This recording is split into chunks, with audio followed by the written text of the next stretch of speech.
I'm going to give you an overall of the last two games. I think we played two really good opponents that are going to do very well in their league, top three, top four in their league, and fight for a championship. And I think that's what we needed. We needed those experiences to be able to grow. You know, if you're winning by 30 or 40 points, I don't know how much you're really gaining from that.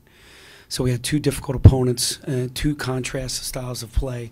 One wanted to shoot a ton of threes, and one was going to be tough, physical, and a little bit older. And you know what, North Florida was a bunch of juniors as well. So played two older teams, and we're able to compete and grow and get better. So that's first and foremost. Last night, we really handled adversity well. We had some foul trouble, and shots weren't falling, and we still were able to defend and rebound to hold them to 32, and then I think 29 in the second half. And we've been struggling with second halves. So it's nice to see us come out, get some stops, get some timely rebounds, and hold them down. So we handled that with Josh in foul trouble. You know, you're always wondering how we're gonna handle that, and the guys did a really good job. So these two games have been great. Now we go on the road again, and against a very, very difficult DePaul team who's also a veteran-like team. What's the give and take with young guys? Because it seems like what they've been really good at is going out and being themselves.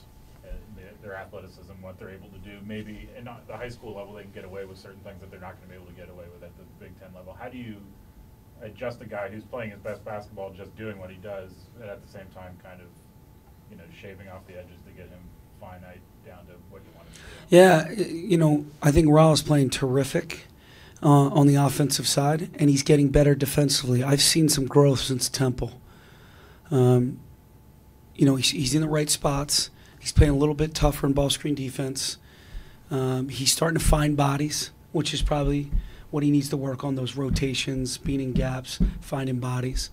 Miles Dredd, you saw a little bit of a freshman, right? Shot very well against West Virginia, shot pretty well or very well against North Florida, and then doesn't shoot so well. But defensively, he's as sound as they come, and he's solid, and he knows the rotations. He's in the right spots.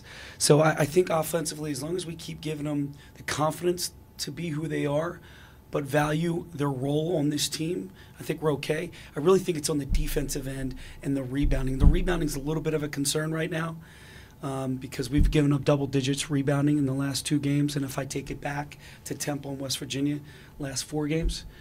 But again, give and take. We got to just keep having them grow and learn and get better. What do you get out of Dredd playing well on the defensive end? Because it's always been, you know, we've seen guys that haven't made shots, and you've always said don't let that dictate your effort. The effort Good on memory. The other end of the floor. For freshmen to not shoot well and still play well defensively, is there something to glean from that?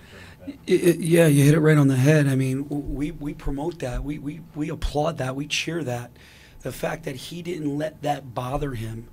Some kids are going to put their head down, especially a freshman. Some people are going to have bad body language and maybe not get the next block out or maybe not get the next rotation. And I didn't really see that. The only thing I saw him do after a missed shot was just go like this, maybe one time. And that's a credit to him and how mature he is. You're not back here until the end of the month. Is that right? What? Yeah, Virginia Tech. Yeah, you're right. End of the month. It's crazy. What kind of Who put this schedule together? What a moron. Oh, that would be me. Yes. Yeah, that would be me. Are there any challenges? What type of preparations need to be done for getting a team that's going to be out on the road for 3 games?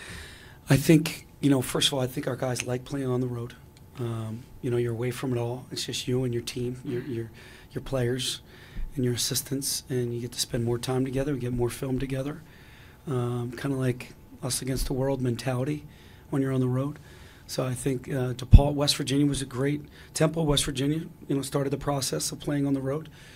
I know it's going to be a difficult environment to play at DePaul and how well they're playing right now. So that's only going to help us as we approach the Big Ten, as we go on the road December 1st at Maryland, because that's the goal. You put together a difficult non-conference to prepare you for Big Ten play. So I think it's going to be great. And then Cancun, not that we're going to get a ton of beach time where we're going to put on 75. That's not going to happen for me, Nate. But it should be good, again, to get them away, to bond even more. These road trips are a time to really come together and shared experiences, and then compete together. So I think the next couple of weeks is we'll really find out. When we come back here right before Virginia Tech, I think we're going to know a lot about ourselves. And then maybe just even some lessons learned for the older guys who probably understand a little bit better than the younger guys the impact of every conference game at the end of the season. Yeah. When it comes time to make decisions. And you're right. And everybody on the outside is going to, oh, can't have a bad loss, can't have this, can't have that. Well, I saw teams last year that got into the NCAA tournament with a sub-500 record in the league and some other bad losses. But somehow, some way, they made it in with an 18-win season. So I'm going to tell them one day at a time, 1% better. Don't get caught up in wins and losses. Control what we can control, right? Our attitude points, how many stops we get, and how well we can, be great teammates. Really, that's the value that I'm sharing with our guys. Pat, it seems through the first 2 games of the season, you're going 8 and 9 deep. Is it hard to make sure that the guys who are staying on the bench are continue to buy in and practice and things like that? Yeah, it's something that I stress as often as I can.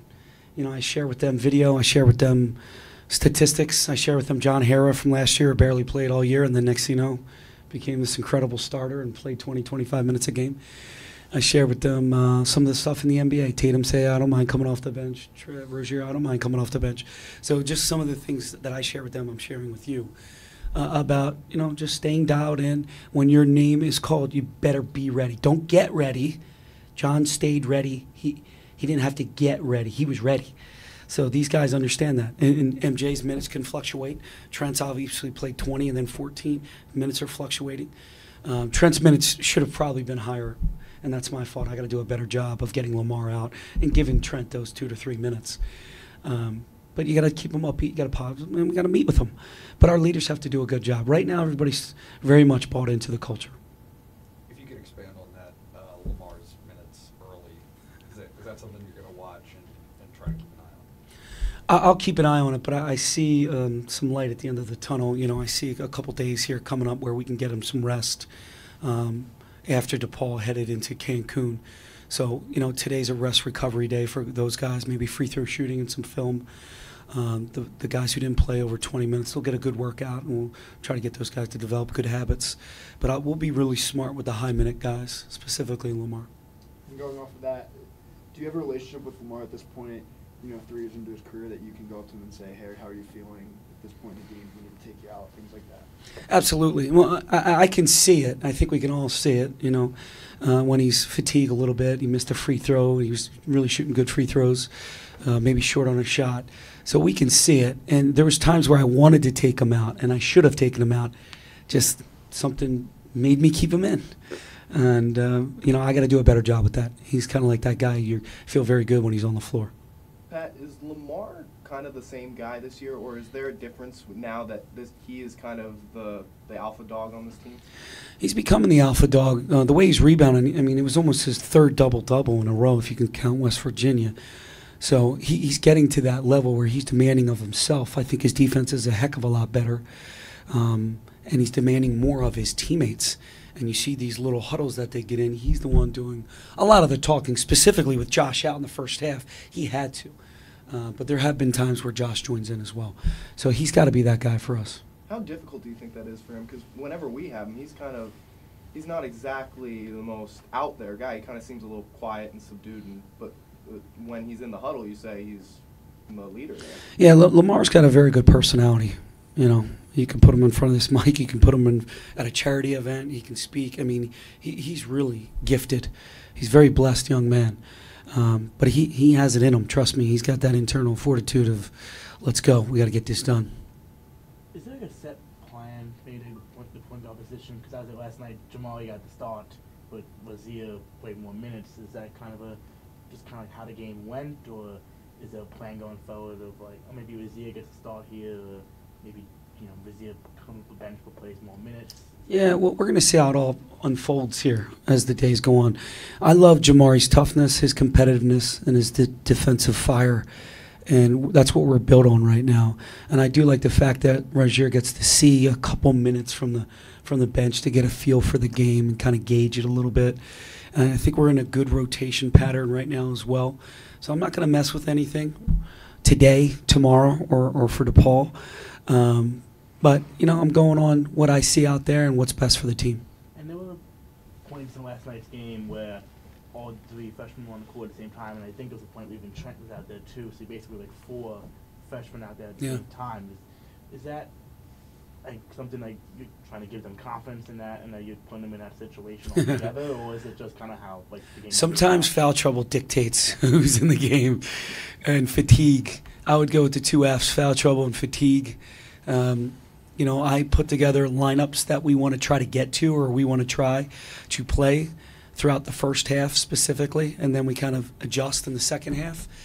But foul trouble really sets the tone.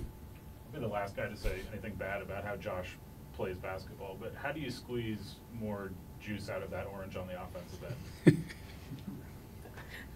You're on fire today, man. Let me tell you. Yeah, I'm running more plays for him. I want him to play the way he plays, though, because if we ask Josh Reeves to get selfish, that's not in him. That's not Josh Reeves. But he's shooting the ball really well. He makes plays for others. But there is times where I would like to see him think of himself a little bit more. He played really well at West Virginia. He had a good game against North Florida. I think foul trouble maybe messed him up a little bit. He had 2 quick turnovers in the second half, very unlike Josh. But I would like to see him be more aggressive and in attack mode because he's shooting good free throws as well. So that's something that we're working on. He's got to work through. And, this is a new role for him. Last year it was Tony, Lamar, Shep. And now this year it's, Josh, Lamar, Josh. So we'll see how he adjusts as things go on. How much of an example is he for guys? Because I think if you're going to make a creative player that was sort of the quintessential Penn State basketball, as you sort of see it, Josh is sort of all of those other things, and then he's been able to give you 10, 12, 15 points some nights. He's not necessarily flashy, but he's doing everything that you're asking of him. How much of just sort of the film example is he for some of these things? Oh, man, his legacy is going to be amazing. We're actually going to have some terms called Josh Reeves after he leaves here, because you can't do it while he's here. You gotta wait till they leave. But there's plenty of film for us to watch on his unselfishness, his defensive play, his rebounding, his vision, how hard he plays, his instincts. He really does do it all for us. He embodies what a Penn State basketball player is. And, guys like Isaiah Brockington can really learn a lot from him being out and watching him in practice and watching him in film sessions. Same with Kyle McCluskey. Have you talked to John? I'm assuming you have, but what are the conversations you have with John about Mike's situation? Because he's playing very good basketball, and it must be difficult to navigate knowing you're playing very good basketball, knowing there's a very good player behind you that is getting his life in order and could come in at any moment. How does he sort of work through that as a guy who's played as well as he has, but also knows Mike is? Yeah, it's another good question. If you know John, like we know John, he's not even thinking about that. He all he wants to do is win. All he wants to do is play hard, play Penn State basketball, and see his team succeed. See Lamar successful, see Josh successful. I've never met anybody like him. He really is Captain America. He's that type of guy on and off the floor. And I don't even think for a second he worries about Mike coming in and taking any minutes away from him. He's more focused right now. He's probably in the gym right now somewhere shooting free throws, right? Because what, he shoot 1 for 3? That's just the way he is. And I know he's going to get one of these dunks down. I just know he's going to get one of these down. So that's just he's more hard on himself than I am on him, because he's doing everything I'm asking him to do. Defensively, you wonder why we're holding teams. They hit a late, North Florida hit a late 3, would have held them in the 60s. We held this team to 61. John's defense, for the most part, some ball screen defense, mistakes last night. But for the most part, it's because he's in the right spots at the right time. You mentioned John's going to get one of those dunks to go through at one point. I'm sure you remember the one where he got blocked at the rim on the fast break yesterday. Oh, that's, yeah. We've seen he's had 2 now, but yeah. But who's counting? We've seen at all levels of basketball an emphatic block like that in a tight game can be a turning point.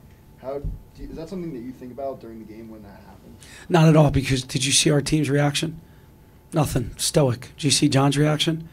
No bad body language. Didn't put his head down. Nothing. What's the play? Let's go. Next play mentality. And these freshmen are watching him. Trust me, he's a part of our leadership council. They're watching his reaction, and they say, man, if he can react like that, I can react like that. You've been pleasantly surprised by him. I mean, I know he played in the NIT and while Mike was out when he was hurt, but it's one thing to see a kid like that and how he practices and how he works. Everybody's different when they're in a game that matters. How nice has that been to get him to be the player that he is right now? Look, full transparency, we were thinking about redshirting him last year. Think about that. We're going to redshirt him. But he was just playing so well in practice. Now he's going up against Mike. He's going up against Julian and Satchel. He was playing so well. It was hard to do that, to ask him to do that. And now we're reaping the benefits because he said, no, I don't want a redshirt. But actually, he said this, I'll do whatever you want me to do. I'll do whatever you want me to do. What does this team need? It's pretty amazing for a kid today in 2018. You mentioned he almost redshirted last year, and now you come a year later, and he's on the leadership council. I mean, that's kind of quite the stoic rise. How did that really come about from kind of almost redshirting, not playing most of the year, to starting the final 9 games, 8 games, Yeah. and starting the beginning of this season as a starter on the leadership council? Relentless, persistent effort, and kept an amazing attitude. Just every day came to work. Never pouted once, never sulked. Showed the other freshmen and other guys, even veterans, how he was going to conduct himself no matter what. And that's powerful. It speaks volumes. He was here all summer long, driven, determined, getting better. And I think that's what you see our team doing right now. Julian came back Friday night and talked to the crowd before the game. Did you have him in at the facility? Has talked to the team at all before or after the game? He didn't get there till right before the game. But I had Julian up during the summer, so I had him talk to the team during the summer, and it was great to see him out there talking to the fans. I thought that was really cool. What do you say, if you say anything at all, to a guy like Myron who maybe has yet to maybe find his shot yet, and while his fellow freshmen have had some big performances in these first 2 games? Call me crazy. Keep shooting. But those 2 free throws that he made, I think the lid's going to come off because that was a pressure situation. There was only single digits still. Put him in the game, hadn't played for a while, and was able to make 2 free throws. I think that's going to help him. I know you probably haven't started on Wright State, but you last played them 2 years ago, actually on the day football won that Big Ten championship. Are you going to look back at that game? Is that going to help you at all in scouting for this coming up? Probably not. Honestly, I'm just thinking about our team right now, and then I'll get to DePaul. But Wright State is definitely a good team. I've been watching their scores. Where's Tim fall on your token NBA player I've coached list? It's with the career that he's had and the fact that he gets released for the umpteenth millionth time and then works his way back onto a roster and everything. He played a little bit last night. Yeah, no, he's starting. He's playing. Yeah, he started a game too. Um, Where's he at on my list? As an assistant too, or as a head coach? Kyle Lauer's really cool to have coached. Yeah, no doubt. But to have a guy that you've also coached that's kind of worked that ladder repeatedly, yeah, stuck around, is there a different kind of satisfaction in that? Well, I have 2 that I specifically, as a head coach, have helped develop. Obviously the guys at Villanova, and there's plenty of them. But John Holland from BU was a 2-way player forever. Unfortunately, just got released the other day. But I feel good that he's going to get picked back up. So another guy, journeyman, overseas for a while and gets his opportunity and seizes it. And that tells you something about attitude. He still wears his attitude bracelet. Same thing with Tim. To be able to have the mindset to say, okay, You know, this didn't work out with this team. I'm just going to continue to work hard. And what he says is we keep those attitude points in practice. We have attitude winners after games because of our analytics and statistics that we keep. He just, every time I talk to him, just trying to win attitude today. First one in, last one to leave. We're just trying to be the hardest worker and be the best teammate I can be for this organization. As long as he continues to do that, there will always be a spot for Tim Frazier. Just for the record, do you have a weekly Michael update for us? Same situation. You know, really focused on himself right now and focused on his reacclimation, since I heard that word earlier. And that's what he needs to do, a reacclimation as far as academics are concerned. So right now, he is focused on those two things. He's still in practice. He'll be here today because I believe he needs the structure. But Did he buy into that? Because I think there was a perception vocalized by him somewhat that he might not come back after this year if he felt like his draft prospects were where he wanted them to be. Now for him to not be playing, that's got to be difficult if you feel like you're so close to where you want to get, but then you have to deal with all of this. Is that a tough thing to navigate for a kid? yeah, you know what? It's a good point because the thing about Mike, he really wants his degree. He really wants his degree. So I don't think he's so focused on the future. I think he's present right now and worried about his mental health, number one. Number two is academics. I give him a lot of credit. He's working really hard at getting whole again. It's one thing you say he's obviously been practicing and he's reacclimating, but on Friday night, you know, home opener, really good crowd, like you said. Do you see his eyes kind of light up, or do you think it's frustrating for him that he doesn't get to play now? I don't know if you watched him on the bench. He was terrific. He was very positive, very upbeat, being a great teammate. I'm encouraged with the direction he's headed in. West Virginia also. Yeah, he was terrific there. Terrific. Temple also. I mean, that's not easy for him. He wants to be out there. He hasn't been out there since Michigan. It's been a long time. So I give him a lot of credit for where his head is right now. Will he continue to travel with you guys to DePaul and Cancun? Well, you know what? As of right now, yes, but I want to make sure his academics are in order before we take him out of school or miss any time. Definitely Cancun. Somebody, and I'm going to misquote, but whether it was Lamar or you, somebody said that he was a monster in practice, that he's performed well in practice. Is it hard for you to not have him and know what he would bring to the floor? Look, I would be lying if I said it wouldn't be nice to have him out there. But I really think, you know, this is because of the situation we're in, this is only going to make us better when he does come back. This is only going to make us better. Trent's getting critical minutes. Johnny's getting critical minutes. We're finding out a lot about ourselves and our rotation. So the depth of our team will only get better. So that's exciting. And then one more for me. And then you're cut off. And then I'm done. All right. I promise. Last night you brought up at the tail end of your opening statement some of the dividends of last year and kind of how the season wrapped up. Is that something you reflect on frequently? And what is the overall impact that you kind of see from having that extra experience for those guys in games that matter to them? I think you guys would agree there's a confidence level there. You know, maybe in years past we don't win that game last night. You know, shots don't go, or we don't get the stops, or we let missing shots dictate our effort. You know, I think we learned how to win.